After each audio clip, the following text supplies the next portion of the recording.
The controls are connected to a non-polarized 2-wire box. No shielded or twisted cables are needed. The topology is flexible, in a line, in a star, or a combination.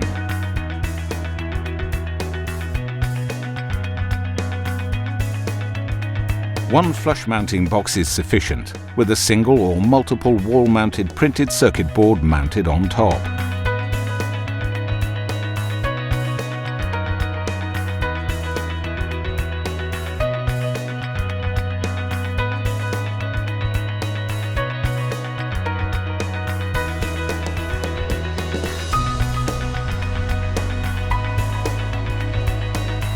With a Niko Home Control installation, no cabling is required between the switch and light point.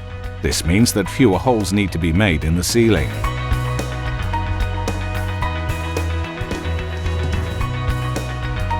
The modules are connected without the need for wiring, thanks to a handy sliding bridge system.